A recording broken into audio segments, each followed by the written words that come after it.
നമസ്കാരം. ഇന്നത്തെ നമ്മുടെ ഈ പുതിയ വിശകലനത്തിലേക്ക് എല്ലാവർക്കും സ്വാഗതം.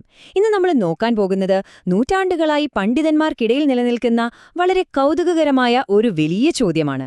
എബ്രായർക്കെഴുതിയ ലേഖനം അത് യഥാർത്ഥത്തിൽ ആരാണ് എഴുതിയത്? നമ്മുടെ ഇന്നത്തെ സോഴ്സ് മെറ്റീരിയൽ ഉപയോഗിച്ച് ഈ രഹസ്യം നമുക്കൊന്ന് അന്വേഷിച്ചു നോക്കാം. അപ്പോസ്തലനായ പൗലോസാണ് ഈ ലേഖനം എഴുതിയതെന്നാണ് നമ്മളിൽ പലരും വിശ്വസിക്കുന്നത്, അല്ലേ? എന്നാൽ ഇന്നത്തെ നമ്മുടെ സോഴ്സ് അതിനെ ഒന്ന് ചോദ്യം ചെയ്യുവാണ്. അവർ പറയുന്നത് ഇതിന്റെ യഥാർത്ഥ രചയിതാവ് അപ്പോസ്തലനായ പത്രോസ് ആണെന്നാണ്.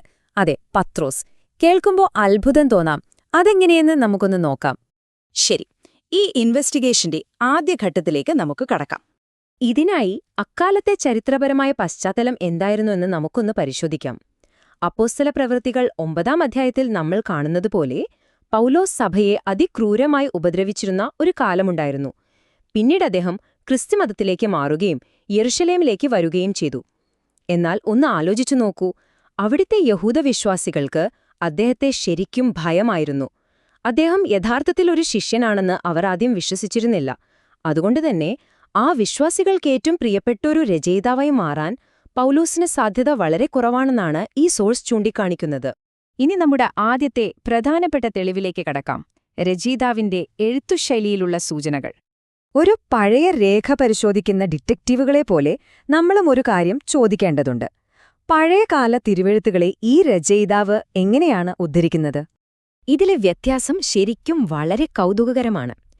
പൗലോസിനെപ്പോലെ വേദപുസ്തകത്തിൽ ഇത്രയും വലിയ പാണ്ഡിത്യമുള്ള ഒരാൾ ഉദ്ധരിക്കുമ്പോൾ അത് ഏത് അധ്യായമാണെന്ന് കൃത്യമായി പറയും.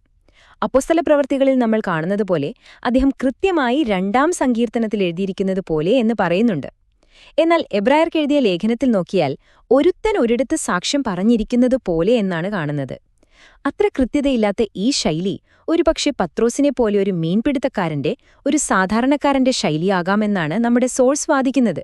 ഫിലിപ്പിയർ 3-ാം അധ്യായം പ്രകാരം പൗലോസ് വളരെ വിദ്യാസമ്പന്നനായ ഒരു പരീക്ഷനായിരുന്നു എന്ന് നമുക്കറിയാമല്ലോ. അതുകൊണ്ട് എബ്രായ ലേഖനത്തിൽ കാണുന്ന ഈ വളരെ ലളിതമായ ഉദ്ധരണങ്ങൾ പൗലോസിന്റെ പശ്ചാത്തലവുമായി ഒട്ടും യോജിക്കുന്നില്ല എന്നാണ് അവർ ചൂണ്ടിക്കാണിക്കുന്നത്. പകരം ഈ കാഷ്വൽ ശൈലി പത്രോസിന്റേതുമായി കൂടുതൽ അടുത്തു നിൽക്കുന്നു.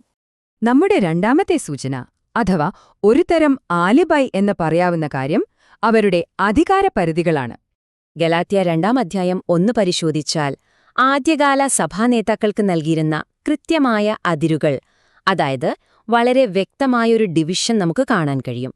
അന്യജാതിക്കാരുടെ അഥവാ പരിച്ഛേദന ഏൽക്കാത്തവരുടെ ഇടയിൽ സുവിശേഷം അറിയിക്കാൻ പൗലോസിനും യഹൂദരുടെ ഇടയിൽ പ്രവർത്തിക്കാൻ പത്രോസിനുമാണ് ദൈവികമായ ചുമതല ലഭിച്ചിരുന്നത്. റോമർ 15:20 ഈ ഉദ്ധരണി പൗലോസിന്റെ തന്നെ വ്യക്തമായ ഒരു പോളിസി നമുക്ക് കാണിച്ചു തരുന്നു. അദ്ദേഹം പറയുന്നു, മറ്റൊരുത്തൻ ഇട്ട അടിസ്ഥാനത്തിന്മേൽ ഞാൻ പണിയാതിരിക്കേണ്ടതിന് ക്രിസ്തുവിന്റെ നാമം അറിയപ്പെടാത്ത ഇടങ്ങളിൽ സുവിശേഷം അറിയിക്കുവാൻ ഞാൻ ആഗ്രഹിച്ചു. അതായത് മറ്റൊരാളുടെ പ്രവർത്തന മേഖലയിൽ താൻ ഇടപെടില്ല എന്ന് അദ്ദേഹം വളരെ കൃത്യമായി പറഞ്ഞിരുന്നു. ഇവിടെയാണ് നമ്മൾ എബ്രായർക്കെഴുതിയ ലേഖനം ശ്രദ്ധിക്കേണ്ടത്. ഇത് പ്രധാനമായും യഹൂദവിശ്വാസികൾക്ക് വേണ്ടി എഴുതപ്പെട്ടതാണ്. അത് പത്രോസിന്റെ അധികാരപരിധിയിൽ വരുന്ന കാര്യമാണ്, അല്ലേ? അതിനാൽ പൗലോസിന്റെ തന്നെ നിയമമനുസരിച്ച് അദ്ദേഹം ഒരിക്കലും പത്രോസിന്റെ ജനവിഭാഗത്തിന് ഒരു ലേഖനം എഴുതാൻ സാധ്യതയില്ല എന്ന് ഈ വിശകലനം വ്യക്തമാക്കുന്നു. ഇനി 3-ാമത്തെ സൂചനയിലേക്ക് വരാം. കാണാതായ ആ ഒപ്പ്.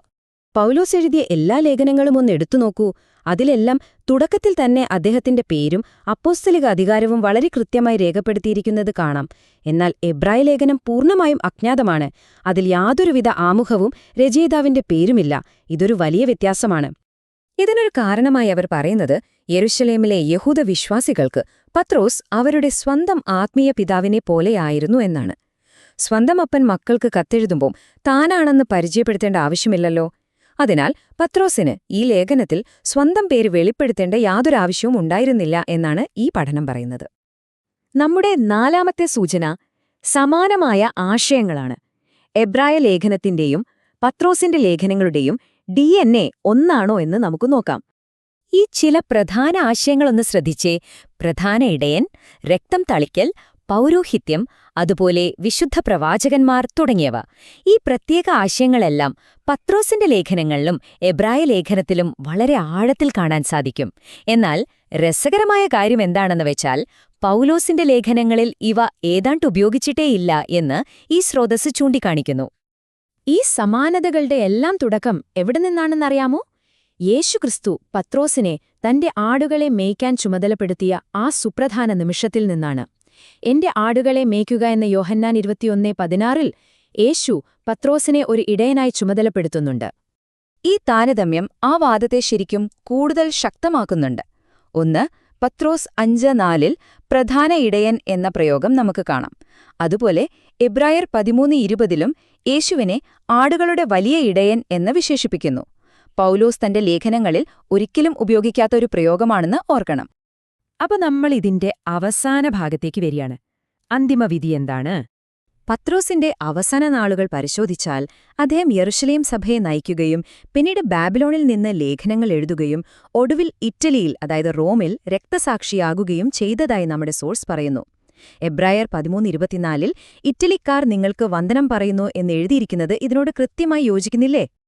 അപ്പോൾ നമ്മൾ ഇതുവരെ കണ്ട ഈ തെളിവുകളെല്ലാം നിഷ്പക്ഷമായി ഒന്നു ചുരുക്കി പറഞ്ഞാൽ ഈ ലേഖനത്തിന്റെ എഴുത്തുശൈലി, പ്രവർത്തന മേഖല, കാണാതായ ഉപ്പ്, ഒരേപോലെയുള്ള ആശയങ്ങൾ എന്നിവയെല്ലാം വിരൽ ചൂണ്ടുന്നത് പാണ്ഡിത്യമുള്ള പൗലോസിലേക്കല്ല, മറിച്ച് ആ ഇടയനായ പത്രോസിലേക്കാണ് എന്നാണ് നമ്മുടെ സോഴ്സ് ഉറപ്പിച്ചു പറയുന്നത്.